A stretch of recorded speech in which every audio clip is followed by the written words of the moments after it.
time for your mind. One time for your mind.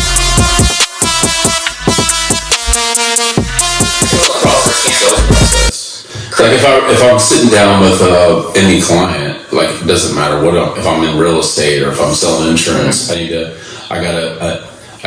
meet and greet really represents a way to warm up. Okay. So when you talk about people finding out their wants and needs, matchmaker is the wants and needs. I'm finding out what their motive is. The presentation. And really I'm learning how to sell them something. Like, so if I'm sitting down talking to somebody about your financial needs as a financial advisor. It's the same thing. I see what you're saying. Yeah. And then I'm going to demo my product. I'm going to feature and benefit. I'm going to build value based on what your needs were, and then from there, I'm gonna show you the product, and then I'm gonna put a proposal together. And ask for the sale. I'm gonna put a proposal together, and I'm gonna ask for the sale. And that was a quick introduction of what the sales process is. We are rolling. This is Mitch Hines and Mike Coyle at TYLO. That's Take Your Lid Off. We're here to expand your mind, take your lid off, and make you some more money in 2022. Hope you've already set some big goals for the year. Today we're going to walk you through the sales process, how to master that, and basically, if you're going to wake up with no memory in a brand new city, what's the first thing you can do to go out there and make yourself six figures? Thanks for tuning in. This is the Christmas Eve edition. The Christmas edition. Yeah. Ho, ho, ho. Merry Christmas. And what a better time, because Christmas is a time to reflect, but it's also a time to really, as you go to the new year, in my mind, let's figure out what I'm going to do in this next year. Yep. So we are talking about the difference in the people in the world that have and the people that have not, because they're actually willing to seek out knowledge. Yep. And what they can do. And what we're about to talk about with sales process, we talked about last episode, we talked about, what's the why? Like, why am I doing this? But once you understand that, and now you're in the building, you're in the business, you're in whatever industry you're in, and now it's time to actually deliver on that. And the one way to do that is to understand your service or product or whatever it is you're selling, and actually how to get from the roadmap to get from the time I meet somebody, whether they come to you or you go to them, and to the close. Yep. To actually get their business. Yep. And then Chris, Trevor, and Shelby are people who asked questions last time. We are going to get to your questions today and cover some of those objections for you as well. That's awesome. So the last video we actually shot this, and there's some of this information we've already talked about, but we actually cut the video short, put that out, and then we got some feedback from some peers. So we're actually reshooting this video. This is episode 3. It's kind of a reshoot. And also, sorry for the delay on putting this episode out. We both got sick once, then took a vacation. I'm going on vacation next week. So just kind of the timing worked out, but we're going to put all of our effort into maximizing this episode to give you guys the most value. So let's talk about that beginning, that meet and greet. Well, I think that's important to do that. No doubt about it. Yeah, the first thing dive in. I think the first thing you have to do is you have to understand your service or your product really, really well. Right. In other words, like when you walk in, and there's one thing I'm looking for to learn about that, because most people that you meet, I don't care what they're looking at, whether it's insurance, financial sales, medical sales, it's your whatever it might be, RVs, cars, whatever it is that you're in. Most people don't care about every bit of information that you're looking at. Because there's plenty of guys out there who are product specialists that don't sell enough. But there's something I'm looking for when I learn about that, is I know that knowledge is power. Right. And that power, what I get from that is confidence. So I really want to understand my product. So make sure you spend your time understanding or your service. What it is I'm really doing and how I can really help people. Yeah, that's what I was going to say. You might not understand exactly, campers or houses, you might not understand what every vocabulary word is. You might not understand every function of a car or a camper or a house or a dentist machine, but if you can understand what it's going to do for your customer once they purchase it, that's a great place to start. What is the product going to do for the person in front of you? Like for camping, they're going to create memories that money can't buy. Right. And when I look at, like, we use our industry as an example, and I think it's relatable across all industries, is most people only care about 20-25% of what you're actually selling. So what you need to do, and we'll get into this in the process, is identify what that might be, but I need to know all of the information I can possibly provide to when I did, because there's so many different type of clients that are going to be sitting in front of me.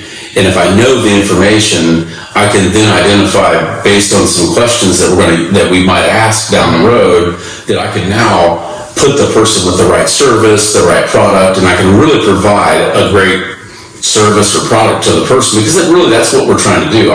You don't really sell and close anybody if you don't have something that really benefits their life in some way. So I have to understand that. So I need to know the product. That's the first thing. And there's such a wide range of people that we're talking to. We need to start with that. Yeah, I completely agree. Now, once I understand that the product or service, now I need to understand actually the roadmap. Right. And hang on really quickly. If you don't understand your product or service, but you can clearly tell that your managers do not be afraid to go to them. When you're brand new, there's not they might treat you like you're dumb, but it's not, they're going to appreciate it 3 months down the road after you ask a question, then you're the expert in that field. I think about DJ who started to work with, knew nothing about sales. Right. Just put a ton of work ethic into it, asked a ton of questions that other people laughed at him for, and now he's one of the top people in the company. Yeah. So after 1 year being there, so you cannot ask a dumb question. I'm serious. If you, especially if you have we have great managers where we work at. I can tell both Chris and Jeff have put in so much time into their craft that just the other day I was selling a camper. I've been there 5 years. I forgot how to close a deal based off a certain word track, and I asked Jeff to load my lips for me. I mean, so you gotta trust the people. If you can't trust the manager above you, I kind of suggest you should work somewhere where you can trust those people above you, because if you can't have that top level of trust above you to get that help, you're not going to be as successful. So don't be afraid to ask those questions before you dive into this matchmaker. Not to get crazy deep into what you're talking about, but I think like using DJ is a really good example. I think the reality is when he came to me a ton when he first started. I worked a lot of deals with him, and what he would do is you could see that he was lowering his ego. In other words, he was just humble in those moments, and he was a learner. And I think that's really important, because ego is the enemy. Absolutely. Like you get to this point where you like, whether you're new or you're you've been doing it forever, like you have. Not forever. Not for long enough. There 25 years. Long enough to have to where people trust you to do your job. Yeah, there's most people when we're working a deal with you, we're going to trust that you're going to figure out how to close it. However, you were in a moment where you were like, I'm going to lower my ego enough to okay. And I didn't do that enough this year, and it hurt me. The deal is important. The deal is important enough to always do that. So that was something that he did. He came to us as a learner. And I would suggest that he's done really well, but also I would say that he still is in that same place today. No, me too, absolutely. That's why I brought him up, because I just learned from him. I was like, man, this kid's still grinding every day and still asks a ton of questions. I was like, there's something to learn here, because I told me this year, so there's something to learn here. I was like, because I stopped, I'm gonna raise my hand. I stopped asking questions this year. I thought I had it figured out, and then I figured out I didn't have it figured out. Now that I'm back in December, probably sold the most in the store this month so far, I'm excited again. I'm asking questions, and it's just working. It's just working with me. It's ironic you're saying that. I just talked to my boss today, and we were talking about accountability and about what I needed from him. I was talking about what I needed from him. And I've been doing this a really long time, but I can recognize that I'm in a place where there's nothing wrong with being held accountable to what I need. And I asked him specifically, hey, let's set up a time where once or twice a week that we're on a phone call, and that the things that we're talking about and the things that he's expecting of me, that we actually can meet and talk about those things, or on the phone or whatever it might be, so I can actually hold myself accountable. So you asked for more accountability. I did. And how old are you? I'm 43. It's time to learn, guys. He's been selling since he was 20 years old. He called his boss and asked for more accountability. I want to be able to know that I have something to answer to. I'm in a place with him and really all my other superiors that they're not really calling me and saying, hey, what's going on? We're successful in what we're doing, and I've had a fair amount of success in the career that I'm in, so that I don't really get a lot of those phone calls, but I know that that's something that I need. Yeah, that's big. And so that's something that be accountability, humility. Those are really important things. But so getting into the process. Right. So now I'm brand new and I'm just starting out. I need to understand the process really, really well. And really, in my mind, what we're getting ready to talk about, there's times that you'll hear different steps of the process. I've heard some people in my say lifetime. 13, some people say 5. I think it's 5 steps, but some people say 13. And There's a million different things out there, but what it boils down to is, and what we're going to talk about today is, I gotta build rapport with somebody. I gotta the meet and greet is what we would call it, but I need to build rapport with people, and I need to create some sort of connection early in my process. I need to we would call it a matchmaker, but I need to ask questions that will allow me to understand what the dominant buying motive is for the buyer, why now, those sort of things. This will help you select your product. The matchmaker helps you select or the service to show. And then from there, I'm gonna demo that product. And in that demo, I'm gonna build value in my product based on the information that I was given from the client. And depending on your job, there could be a manager checkpoint in there. We'll talk about that. That's something that's really important. If I'm a financial advisor, I just use that as an example because it's different than what we do. If I'm a financial advisor and I'm talking to you and I'm saying to you, hey, I want to find out exactly what your needs are for the future, your needs, wants, what your dreams and aspirations are. And I believe that based on what we just talked about, like, why not connect with a leader of mine and say, this is the person that I'm in front of, this is their needs, their desires. What do you think the best service is that we can provide to these folks or this person to be able to actually, provide them a service that they want to continue to pay for, that they're willing to pay the money for. And I think it's really important to do that. We would call that a manager checkpoint. And from there, what we'll do is we actually propose the product or service to them. In other words, we call it a write-up, but we want to deliver the numbers to them. If you're in the car business, this is your first pencil. Yeah, car business, RV business, really anything that we're doing. I'm going to deliver those figures to the person, and then I'm going to close them, and then make sure that they get the product, a good delivery on the product or service. That goes across all industries. I could be selling medical sales, and that does it, or I could be in a service writer, or I could be really anything. I could be selling insurance, and those things go across the board. So we'll talk about the meet and greet. What do we want to do in the meet and greet? Well, in the meet and greet, you want to inform the customer or the person that you're the right person for them, I think. So I do like one thing we do with Camden was, hey, are you here for the big sale? And most of the time the customer doesn't know there's sale going on. So it's that great opportunity to create, I think you're creating urgency in the meet and greet, but you're also, I think you're just really making sure that you're letting the customer know that you're the right person for the job.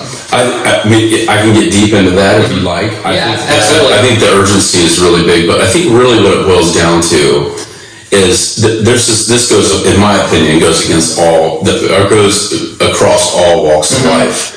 I think there's typically about 10% of people that are challenging to deal with. Yeah, I'd say, yeah. Right. 10% of people who are complete laydowns. Yeah, or just really just easy, like they're amiable, like they're going to do whatever you say. Right. Sometimes there's lots of reasons for that. They're there to buy.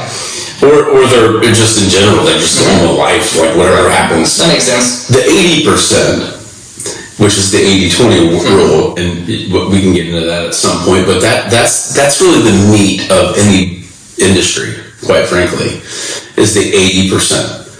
And I got to be able to look at those folks and understand what those people do. And those people are, typically speaking, they're just kind of, if you were to draw a line across, sort of a graph, and say that's kind of the normal line, the normal mood, so to speak. And most people, depending on what's happening in life, they go up or down from that line. Okay? And to me, what I want to do when I'm meeting somebody, no one ever buys anything, especially big ticket items or big ticket services, where they're spending some money. Right. They don't typically buy when they're in a bad mood. No, not unless it was like, you're buying services that you need, like plumbing, when you're in a bad mood. Right. When your water heater goes out, you're mad, and you're buying because you have to. It's a different buy. But even those situations, I need to take those people that the 80%. I need to take those people that are in kind of a bad mood. I have to sell somebody a new water heater.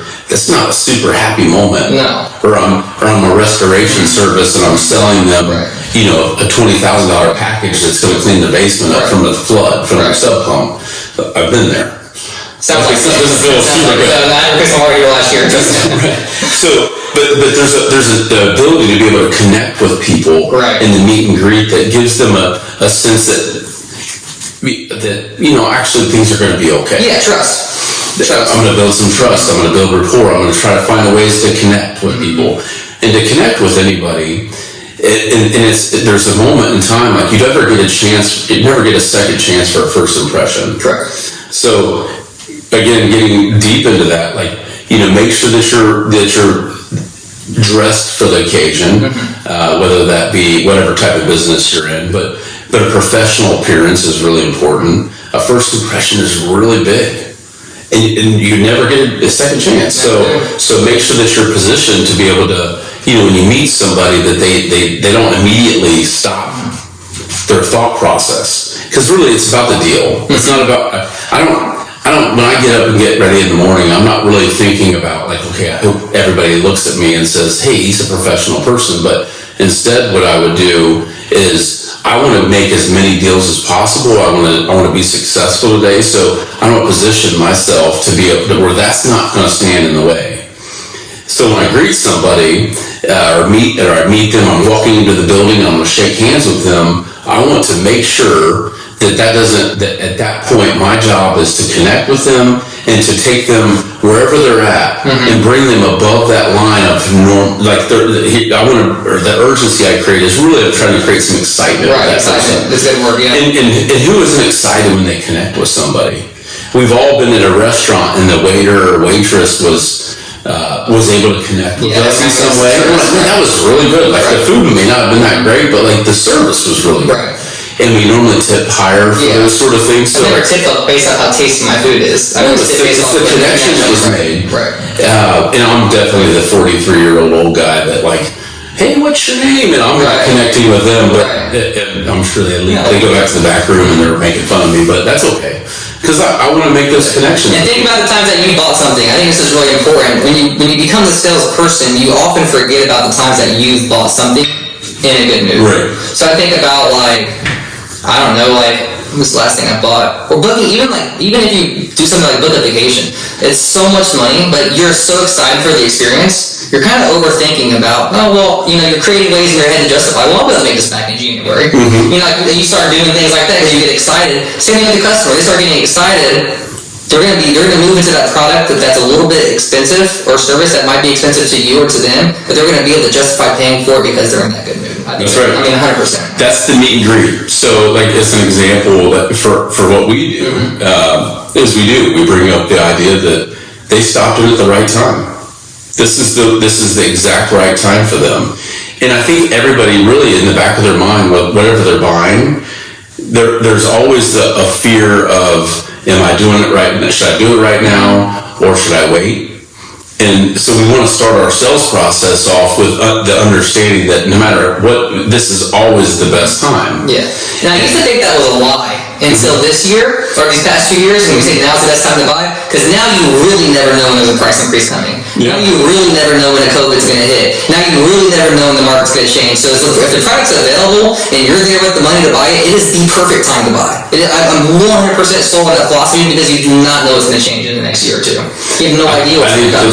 I think that's really important, a thought process, because I think, as an example, the industry that we're in, when I first got into it, there was this thought pattern that, at least from the people that I was around, that it's a different type of purchase. Like these people, they wait and they consider those things. They're and what I found is that the idea that I believe in what I'm selling to such a degree that their waiting money is just secondary to the idea of what they get from what they buy from me. Right. Which is experiences that are well beyond. Right. Like, think about a great vacation you've been on, right? You paid a bunch of money for it, and you think back to that great vacation, you don't think about the money. No, never.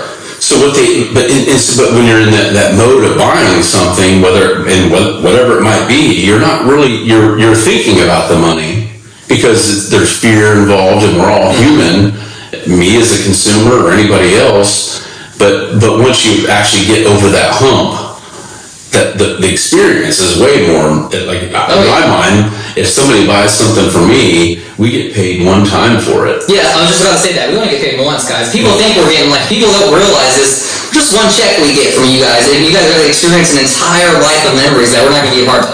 That's a huge, and I can think back, my oldest son is 22, and I can think back to some of the experiences that I had many years ago. I was just sitting down having lunch with him, doing some coaching with him, beyond just being his dad. And when I think about those conversations I've had, like, I can go back and think when he was a 7-year-old little boy and we're traveling somewhere and we went on vacation, somebody sold me some super expensive vacation, but I don't think about the money, I think about what I was doing with him. And so I think that our job is to really just kind of create a path or honestly clear the path for the client to be able to take kind of that fear out of their mind, and that's what I'm doing in the meeting. Yes, absolutely. So now we're in a position where we built some rapport, we've made a connection, and now I want to actually find out, I'm going to ask questions to find out what their dominant buying motive is. As an example, why today? Yeah. You took the appointment with me today. I'm in your office. I'm sitting in front of you. Why now? Yeah. Why'd you come in today, basically? Or why'd you come in? Or why am I sitting in front of you today? So in our business, we're going to get a couple of things. We're going to get one. My favorite one is when a customer's trying to move away from pain. So hey, my current camper doesn't fit my family needs anymore. Right. Perfect. Well, what about it doesn't fit the needs anymore? Well, the kids have graduated, you're not coming with us, we have this 10-foot bunkhouse that we're no longer using the space. We'd like some recliners back there. Exactly. Perfect. People buy things, anything to either move away from pain or move towards pleasure. Yeah. And so that you can really kind of think about your business.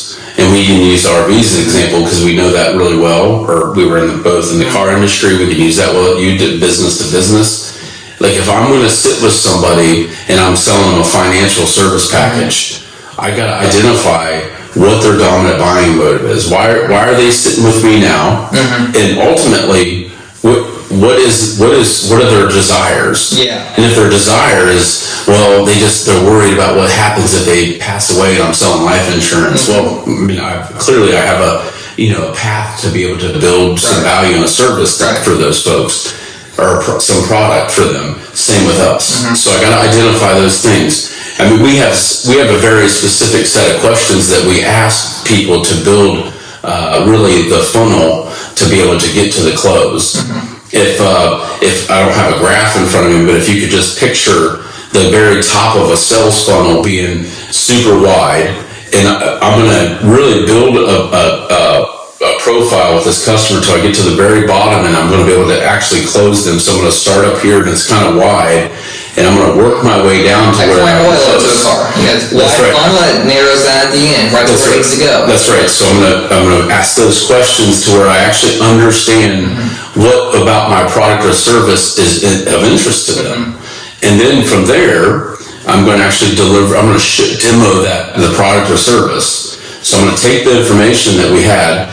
The way we would do that is once we had the chance to actually ask those questions, I'm going to go see our manager. We call it manager checkpoint. You can call one of your leaders and say, this is the type of customer I have, and I have this profile of the customer. What's the best thing that I can offer to these people? And really quickly, during that matchmaker, we're going to qualify how much money down this person has, if your product or service requires that. If their product or service requires their credit, we're going to get a rough idea of their credit here as well. We'll also get an idea of their monthly budget if they're a monthly buyer, payment buyer. If we have, I'm sure we have plenty of people that will be listening to that are in our type of industry. A really important thing about asking about money is I got to earn the right to do that. Yeah, absolutely. I think I don't meet somebody right out of the gate and, hey, nice to meet you. Have you filed bankruptcy? It doesn't work. Nice to meet you. Are you 800 credit score? It's just, think about yourself, or I think about myself. That's offensive. Right. So instead what I would do is I earn the right to do that. By the time I get to that point and I'm asking those questions, I know your grandkids' names or your kids' names. You shouldn't even really have to ask. Yeah. They should, at the point, the customers should get to a point in the conversation where they're just ready to tell you, hey, dude, this is what you need to do next. Right, I'm going to put $6 grand down, I got to do $300 a month, and my credit's decent. I know your favorite fishing hole. Right. I know what you like to do. Absolutely. Where you like to be, what you like to do with your family. You know a lot of information. Whatever the case. And then when I ask those questions, you have to understand, especially for the car people or in our industry, the RV people. Even the house people. Home, same thing. I was just talking to Marissa about this. Like, I don't want to ever ask somebody, okay, so what's your budget? Right. Because everybody that I've ever met is an example that's a husband and wife or, a couple. They're together and they're getting ready to go visit, or they're going to talk to an agent, or they're going to talk to a salesperson. They have what I would call a bedroom budget or a household, but like they have a table budget where they said, here's where we are. But to give up that information, they're typically speaking. What I've found is they'll say something really low because they want to be safe. About 40% lower than they'd actually go. Right. So I want to actually, if I've earned the right to ask the question, I want to ask in a way that allows the actual answer to come out. Right. So what I would call that is anchoring a client. Okay. Great point.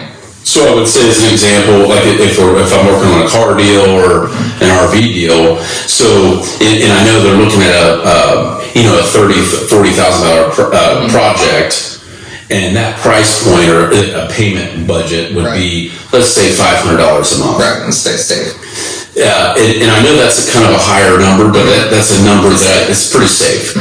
I'm going to instead anchor the customer or client and say to them, so as far as payment, were you thinking $900, $800, $700, I don't know, $600 a month? And what I'm looking for is a puke number. Is we call it a puke number, which... I know don't hate the terminology. We didn't make it up. We just follow along. So the puke number is really what that is it's actual. So what I'm doing is I'm anchoring the customer higher. Let's just do it. Ask the question again. Yes.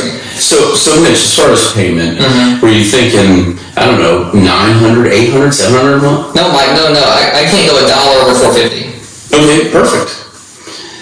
I'm not going to try to close them at this point. I'm still up in the funnel. And I'm elevated as a customer too. My elevation's a little higher now because. But you got to ask it. You got to practice this though, because if I do it in a way that is like I'm kind of trying to punch the customer in the mouth, they get a different feel as opposed to I'm just kind of genuinely trying to help. And I had no idea things can be that expensive. That's why I'm not mad at Mike. I'm just surprised that, and I'm actually happy. There's this weird little emotion to assume that he thinks I can afford that much of a product. Yeah. So also, if you do it the right way, it should make the customer feel good about being there. Right. So instead of getting what kind of budget do you want, and they make up a number. $25,000. No idea why I'm saying that, by the way. $25 grand. No idea why I'm saying that. Because it may have been on the internet, or they may have studied, and so they have some idea. I saw a clearance price on one unit that was that price. And that's what you're going to get. So instead, I'm going to stay away from that and not go down that avenue, and I'm going to anchor them. But so that I've earned that. So by the time I'm done with that matchmaker, I understand their dominant buying motive. I understand why they're buying, like they came in now, or they allow for me to have an appointment with them today. I know exactly what I need to be able to do from a budget standpoint, and from if they have to do some money down or something like that, we would anchor the same exact way. And from there, I now have actually a profile of this customer that I can go demo the product. And now I'm going to go demo the product, and I'm going to build a value in my product. Right, presentation. Yeah. So demo or feature presentation, we call it feature advantage benefit presentation, which is basically the idea that no one buys anything unless the value exceeds the price or payment or whatever it might be. That is a absolute truth. Right. And it'll never happen. And what that really means is people want an unfair deal. I want an unfair deal. Yeah. I don't want to pay you something, a certain number, and not get more value from it. Right. So if I'm going to buy a sport coat, and I'm going to go buy that sport coat, and it's an expensive sport coat, I need to understand the value of it. Right. And from there, I need to be able to actually know that what the money I'm going to spend on that coat is worth more than I'm actually paying for it. Like, what am I actually getting from it? And the cycle is on. And they feel good about when they're in the outfit. Our job as salespeople is to be able to identify through the matchmaker what it is that they really want, and then in the feature advantage benefit presentation or demo or whatever term you want to use, is to then build the value in that. And the feature advantage benefit is different. And I've run into salespeople all the time that they learn the product like we just talked about. They didn't ask the best questions when they get into this presentation, and what happens is they'll point out a feature, and that's about it. Yeah. So for example, if we're talking about campers or cars, this car has Bluetooth. Stops there. This camper has an electric awning. Right. And so one more step further, this camper has an electric awning, so you can put your camper and get it camping ready that much quicker. Your kids can help you set up, get the thing put out. You can be unhooking the truck, driving down the road, getting it in the parking spot. By the time you get back, the wife's got the awning out, the table's set up, the food's ready to go, and all you had to do is push a button the whole time, sir. Yeah, that's right. There's a big difference between just saying there's an electric awning and telling a story behind why the awning is electric. And I'm looking, in that time frame, I'm looking for 40 to 45 yeses from these people. It's a lot of yeses. So what happens is, we just talked about, here's the value. I didn't even know it was 40, I thought it was 30, but I had 50 yeses. I mean, think about how many times you want to get someone to shake their head yes to get into agreement with you. So here's the price point I want. And at this point, there's a certain level of value that the client is going to place on whatever product or service you're providing. And so if I'm here, the price is here, and I know that my value has to exceed the price. I'm down here. So each yes, I'm building something to exceed that price. And so I'm actually going to tie that down. So it meaning, like, I want you to confirm that what I just told you is exactly what you want. Right. So how do you do that? And that, doesn't that sound nice? Right. Questions like that. Doesn't that sound nice? Can you see yourself doing that? Yeah. This is, based on what you told me, this is exactly what you want. And there's a moment when you're in, this happened to be selling the motorhome, that I sold a wrecked motorhome, $200,000 motorhome, the whole side was wrecked, the customer bought it wrecked, he's going to wait for us to fix it. While they were inside the coach, the wife started saying things like, honey, we're going to use all this extra space for this. So as soon as I heard that, I recognized the value has exceeded the price there. The customer's now saying things that, as if they were already taking ownership of the product. And that's typically when you know you're on the right product, and the customer's taking ownership on accident. I feel like, a lot of the time, am I wrong there? 100%. And let me just make 100% right. 100% right. But here's what I would say to this too. This is something that people, I think, make a big mistake on. Because sometimes we might just say the thing, or there may be to a certain point, we just have to do one thing that gets this client to say, this is what I want. I think a big mistake is that we are, and this is an ego thing in my opinion, where we just want to keep going with our process because like that's what we do. Understand that clients, you got to check in with them. Have I showed you enough information for you to make a decision? I was just about to say those exact same words. Have I shown you enough today for you to make a decision? Because once I see those buying signals, and what I'm really doing in that moment is I'm trial closing. In other words, I'm presenting a financial package to a client that is wanting to, retire early at 55. And I've showed, and I really can deliver that product to them. I've showed them something like that. Shelby, if you're listening, new product for your dentistries out there, right? Once you're presenting the product, if you feel like the doctors or dentists are on board, great question to ask. Hey, doc, have I showed you enough information for you to make a decision on this product? And you're going to get one or two things. Yes, sir. No, I don't think so. And that might actually open up the idea of more questions. Right. Which is actually a beautiful thing. You should want those objections quick. However, it also may be like, this sounds exactly what I want. Yeah, what's next? Move to the proposal. Yeah, put numbers right. Put numbers in front of them. Hey, the hard part's over, sir. The numbers, that's the easy part. Let me take care of that for you. Let's go inside. Right. So now we demoed, we've presented the product, and in some way or another, we're now going to... Let's talk about they say no really quick, though. So if they said no, you could be on the wrong product or service. Embrace the no. Embrace the no and move on to the next thing. Now, if you've only got one product or service to sell, and you're just not clicking, that might mean move on to the next client. If you've got plenty of products or services to show, then you move on to the next product or service and try again. You start your presentation back up. But the reality is, though, I'm going to be looking for those buying signals. And as an example, I'm selling to a medical equipment to a doctor, and they're shaking their head yes, and it makes sense. Like you're going to get it. There's a certain energy that's going to be taking place in that moment. So you're going to start trial closing that moment. A lot of times, that might be the real only reason they would say no is because they don't know the pricing and how it's all going to work yet. Correct. And so you might identify that. So, trial close, listeners. What's a trial close?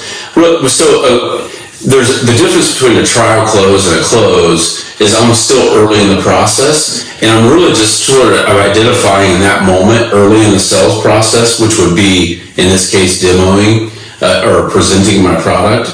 I'm just identifying that we're in the right direction. Okay. But I also don't want to overtalk the sale. Right. A close is typically speaking, now I've presented my product, and I'm actually going to I'm going to put the wrap on the deal, right, and actually exchange my product or service for their money. Right. So trial closes are meant to take you to the next step. Trial closes are meant to see if you're on the same page with your customer. This is not necessarily meant to close the whole deal. This is meant to get you to the next step. But just wanted to clarify that. What we don't want to do is stand in the way of the deal. Yeah. Which happens probably more than not, I would say. That's the number one people. I think of people who have really evolved, like Bill Love. I think this year he's done such a great job of getting out of the way of the deal, and the dude, I mean, I love it. Yeah, I love it now. But think about, we've all been in those situations where I don't know. I was at Tiffany's the other day. Tell us about it. Well, hopefully this will come out before Marissa gets her Christmas present. Are you for Saturday? What's tomorrow? I'm going to do tomorrow. I'll put that tomorrow night. Yeah, so good. So we'll be okay. Yeah, we're good. So we're at Tiffany's, and like it's pretty expensive. Oh yeah. And high pencil you there. Yeah, they did. I mean, there's really not. It's all high pencil there. You're paying for that name, dude. You're paying for half that money goes to the name. I feel like I was paying for the blue bag. You're directly putting money in Tiffany's pocket. You're putting money in Tiffany's pocket. But what I would say is the sales lady. But professional, by the way. Yeah, she was incredible. Mm-hmm. She connected with me. I found out, like, Marissa and I are pretty competitive on most anything. Like, we played horse for her to move in. I beat her in that game. I picked the right sport for sure. I thought I spent a lot of money on Maddie's earrings until you told me your Tiffany story today. By the way. But the reason I bring it up though is I was a buyer. Yeah, you came to buy. And I would say this: she did an incredible job. Done. And the type of guy you were, you probably would want to go to one place today. That's all I wanted. Yep. And she basically, when I said, I think I found that works for me, she was like, what card are you using? Mm-hmm. Quick. So as soon as you agreed to it, she was quick. I was impressed. And that's how it was. Even at the process was that I went to the chain company to buy earrings, and they iPadded me in, and they said, "We'll get you with a professional in just a minute." The guy who walked over to me was dripped out in jewelry. Mm-hmm. So he had like 4 different rings on. So he was sporting the product. And I love seeing the fact that he was sporting the product. And as soon as we found out the product, same thing. Great. Would you like to apply for our financing, or would you like to pay for the purchase now? Yeah, it's incredible. Now, so that was impressive. You fast forward just a little bit, I was in Nordstrom's, and I was buying something for my oldest son. I wanted to buy him like a little sport coat type thing. He's in real estate. Shout out Logan. Logan, I'm sure he'll be listening at some point. He better be. That's one thing. There's a few people that have to listen to us, and he'd be one of them. And I've seen him every episode, so if you haven't listened yet, dude, you guys disappointed in you yet. Yeah. Well, that's another episode we'll have to do. So here's what I would say though. So next to Nordstrom, the lady, she became my friend after I bought the product. Oh, that's weird. She realized that I was a buyer. Mm-hmm. She was just at work that day. Ran into a buyer. As opposed to treat everybody like they're a buyer. Right. Yeah. Treat everybody like they're a millionaire. Yeah. It's the same concept. And if you already know they're a millionaire, treat them like they're a billionaire. Treat people like they're buyers. So this whole process, I'm speaking to them in a way that they are going to spend money. And it doesn't matter if it's a doctor or whatever, or a dentist or whatever you're looking at. Like the people that you're in front of, they don't want to ever be treated anything other than that. Now there are people that won't buy, Right. but Not everyone's gonna buy. But what I do know though is if I want to sell them something, I need to treat it that way. Right. I think about when I go for when the customer wants to put $4,000 down, we need $10,000 down to get the deal. Mm-hmm. When I call for money down, I assume they have way more than $10,000 put down. Yeah. Hey, look, I know you got a ton of money in the bank. We only need $6,000 more to finish this deal. Mm-hmm. Would you like to Discover, Master, Amex, or Visa? Mm-hmm. I want the customer to feel empowered to spend the money. I don't want to be like, hey man, I'm so sorry, but I need $6,000 more. Make them feel bad about Can you it. please do it? Like, I know Christmas is. I know Christmas is coming. I know you probably won't want to do this. Yeah. Like, think about that. Yeah. The concept is, I want to treat them like yeah, of course you're going to put the money down. Of course you're going to get the finest of these products. And I promise you, if you do that, you're going to learn people really do have the money. You cannot shop. We call it in business when we were selling. So I sold printers. Mm-hmm. We call it shopping with your own pocket. So a lot of salespeople, they'll stop an order when they can't see themselves spending that much money. Mm-hmm. But in the printer business, we want if your company can afford to buy ink for the next 4 years, why not spend $4,000 in ink today? Mm-hmm. Why would you want to spend more time in front of the computer every month ordering ink when I can get 30% off your whole order today? Mm-hmm. And so as soon as my friend Aaron at Bayless, who used to work here after, told me that concept, shopping with your own pockets will get you in trouble. I think that's a pretty important. I mean, that's probably another episode. That's a whole nother episode. But I will say this: you walk into my house, the lights are on. But I don't question this. They are. I know it sounds wild. Yeah, they're on in the music's blaring. I'm spending. There's a lot of energy coming out of this place because I was told to turn the lights off so many times because we're trying to save money. Like, so the concept of money is we get sold so many ideas as little kids. I can't even finish a plate of food now. Because I got told to finish my plate so many times. Right. Yeah, it's petty. There's people starving in. Yeah. I hate to say it, Africa. You're going to say it. Yeah. There's people freaking starving in America. Yeah. Okay. When are we going to take care of that problem? If you want to get sidetracked, okay, people should start talking. There's someone starving down the street, dude. Why don't you go give in the rest of my plate then? And it's not the idea of that is not that we shouldn't care about that. It's just more along the lines of scarcity. Yeah. You can't do anything about for the hungry until you've got money yourself. Like if you're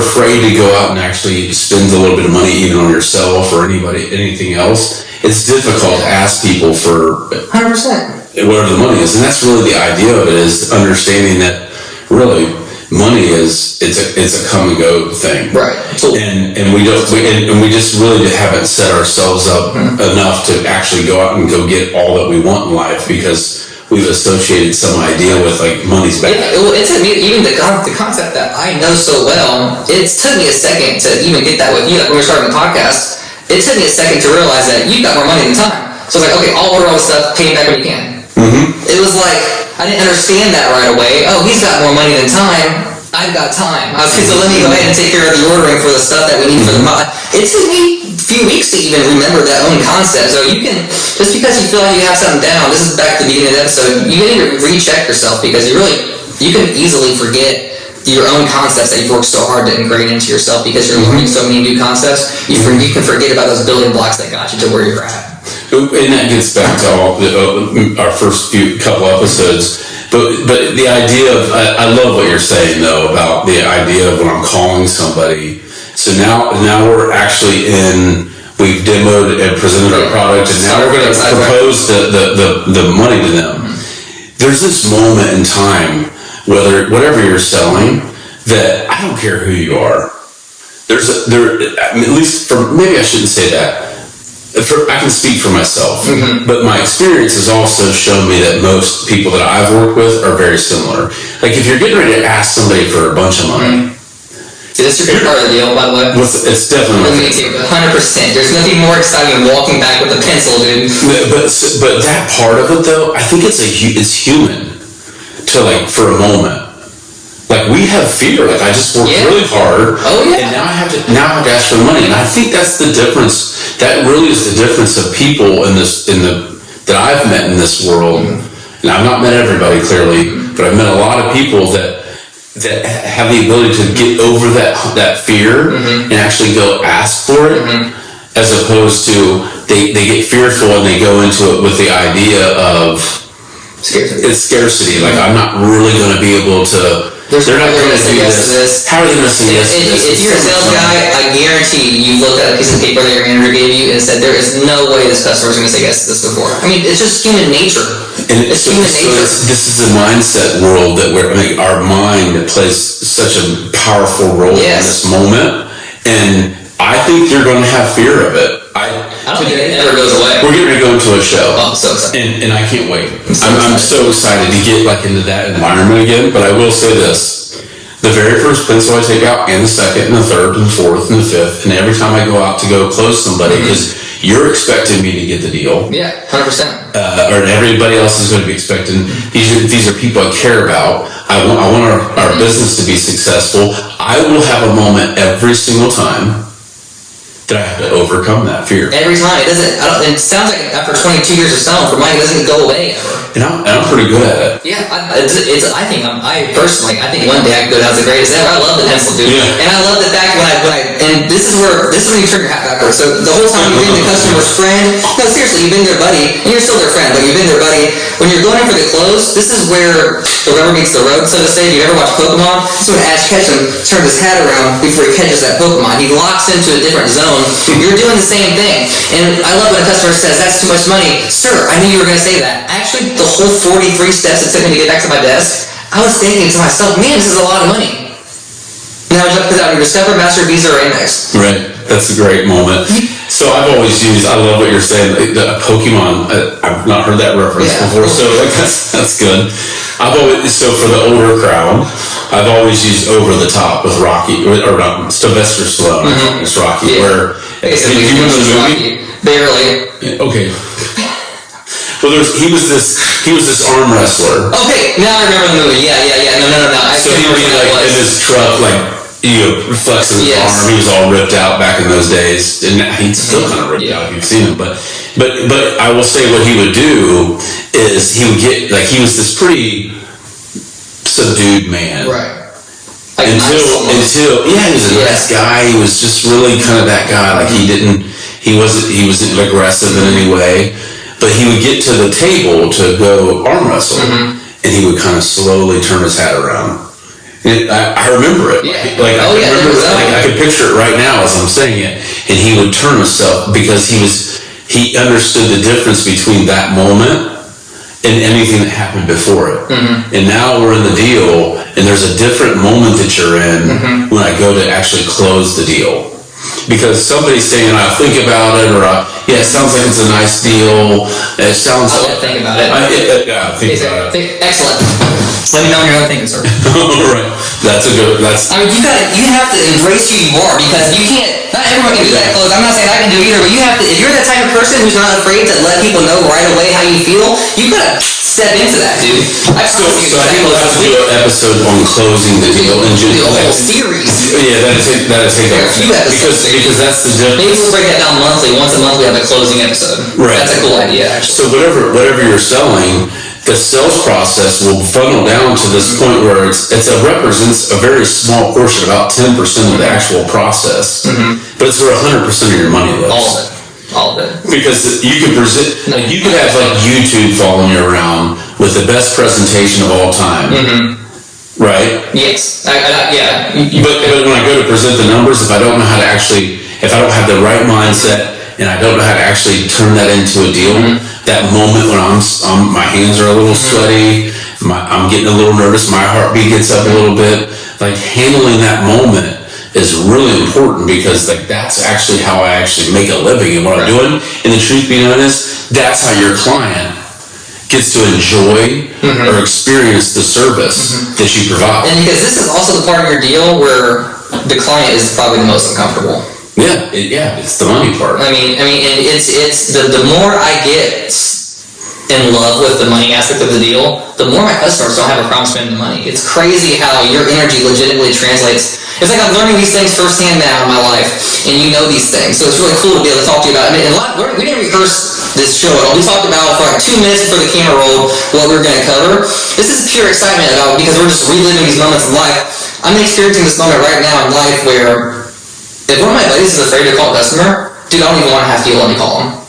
Because I just want to go over the numbers so bad, because it's literally my favorite thing to do. I mean, in the whole sales process, I cannot wait until one day they try to promote me at work, and I'm just like, well, the only job I want to do is close deals.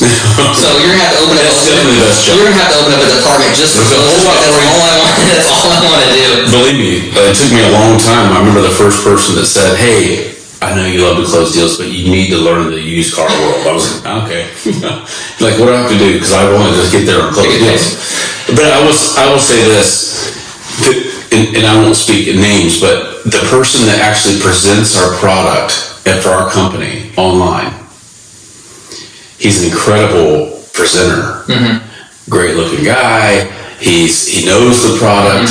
And he presents the product probably better than I ever would. I mean, he's all over our websites.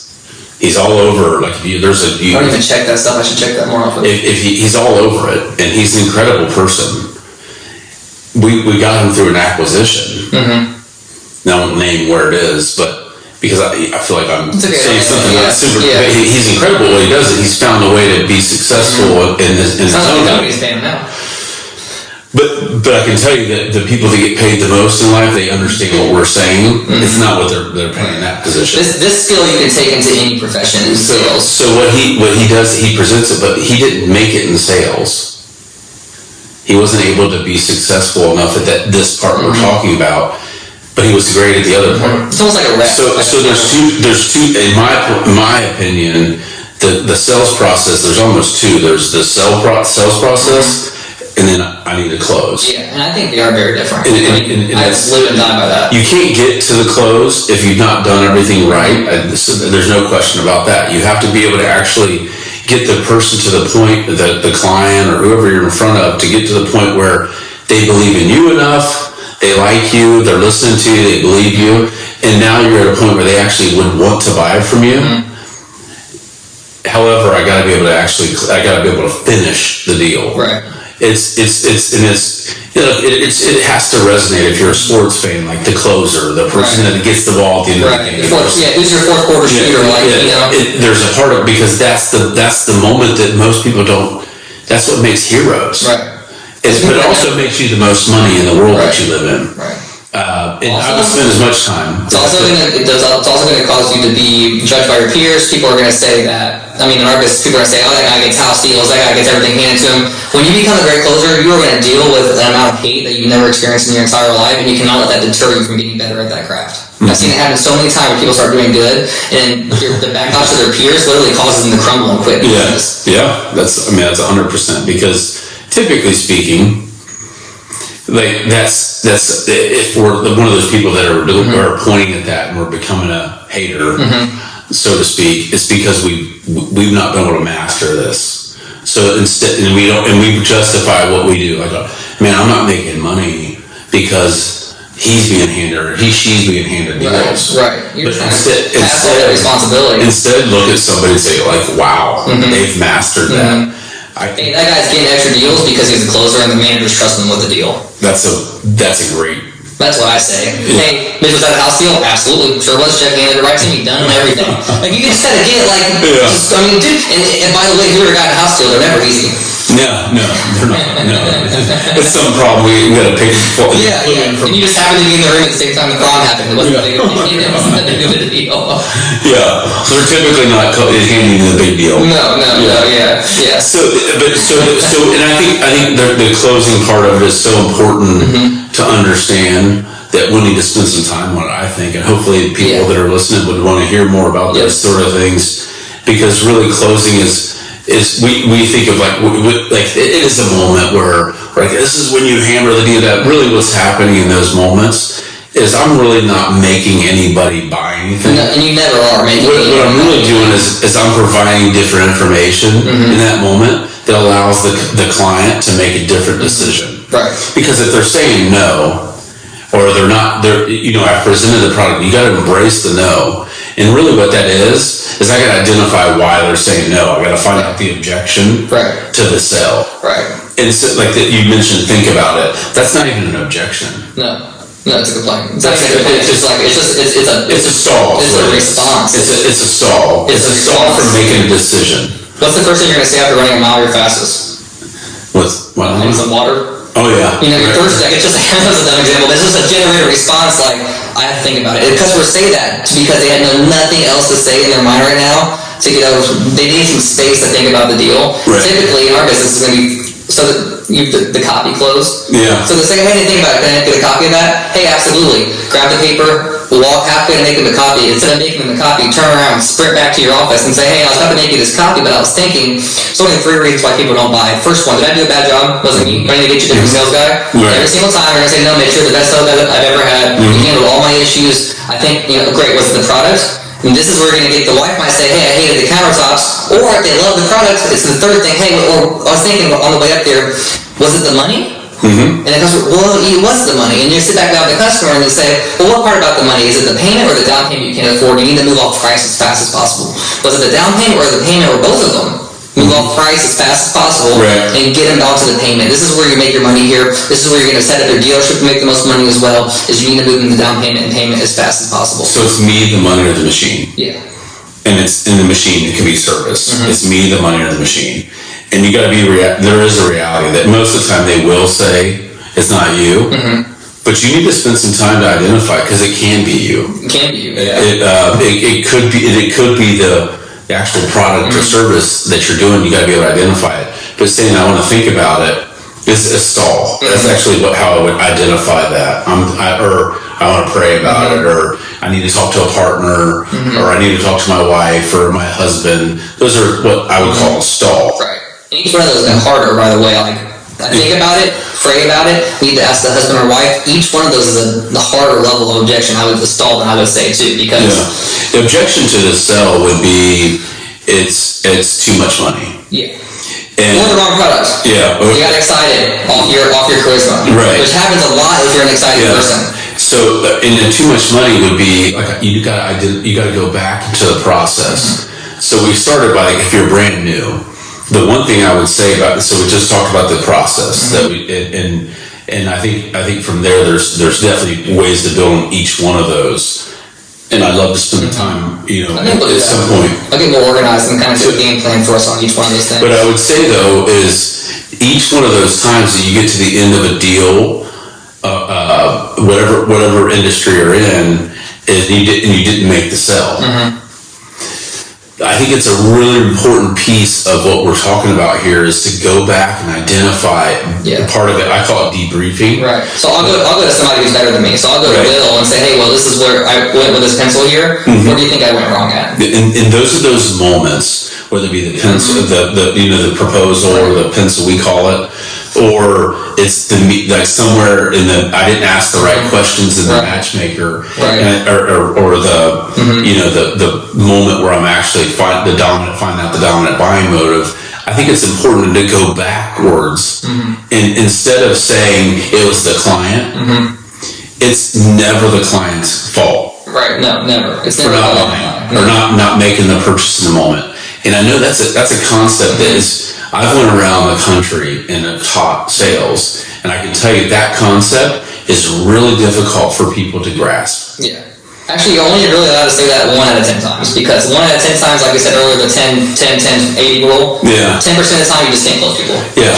Yeah. So, and there are the people that every now and again, like they're difficult. If you're going to give yourself a 1-off, do it 1 out of 10 times, dog, not 10 out of 10 times. But that's a difficult concept to say, because it's so ingrained to us to say, I'm good at what I'm doing, and if they didn't buy, it can't be my fault. Can't be my fault. And it's not a matter of accepting blame. That guy was a jack. It's more of a saying, I want to become the best and I want to grow. Right. So what happened in the deal?